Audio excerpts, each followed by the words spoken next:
గురుగారు శ్రీ యనమూరి గారు.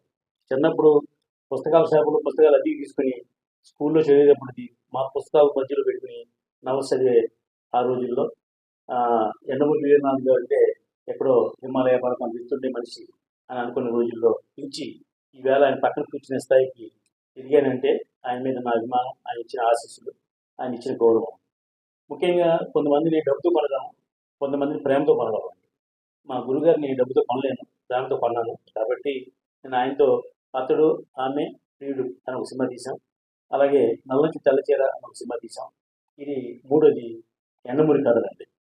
ఎండమూరి కథలు అనేది ఒక పుస్తకం ఉంది. ఆ పుస్తకం దగ్గర ఆయన రైట్స్ కొని నేను గురుగారు ఇలా సినిమా తీస్తాను, మీరు సపోర్ట్ చేయాలంటే తప్పనిసరి సపోర్ట్ చేస్తానని చెప్పారు.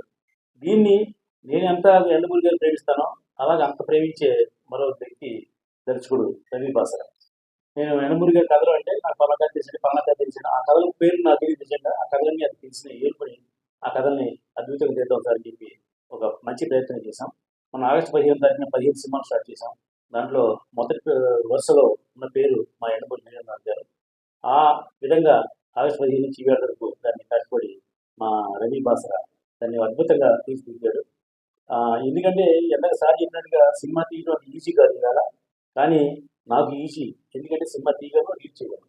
సక్సెస్ ఫెయిల్యూర్ అనేది భగవంతుడు తప్ప నా వల్ల కాదు.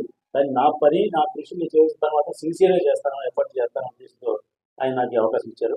అలాగా ఎండమూరి గారి సినిమాలో నటించారు కూడా. ఈ సినిమాని ఈ డిసెంబర్ నెలకు కానీ ఫస్ట్ వీక్ సినిమా రిలీజ్ చేయడానికి సన్నాహాలు చేస్తున్నాం. ఆ తర్వాత ఆయన దర్శకత్వంలో అంతర్ముఖం అనే ఒక నవల ఆయన నాకు డైరెక్షన్ చేస్తానని మాట ఇచ్చారు. అది అతి త్వరలో అది కూడా స్టెప్స్కి వెళ్తుంది. ఎంతగా ఆయన చెప్పారు నా ఏజ్ 77 అని. అది పేరుకే ఏజ్ అది, ఆయన మనసుకి ఏజ్ లేదు. కాబట్టి ఆయన ఇంకా యంగ్గా చేస్తారు. నేను చేయలేనయ్యా, నన్ను ఇబ్బంది పెట్టగాయంటే నేను చేయాలని బతిమాలితే నా మీద ప్రేమ కొద్ది ఈసారి వెళ్ళిపోయి చేస్తానని మాట ఇచ్చారు గతంలోనే. ఇప్పుడు ఆ మాట నిలబెట్టుకుని అతి త్వరలో ఆ సినిమా కూడా స్టెప్స్ మీద వెళ్తుంది.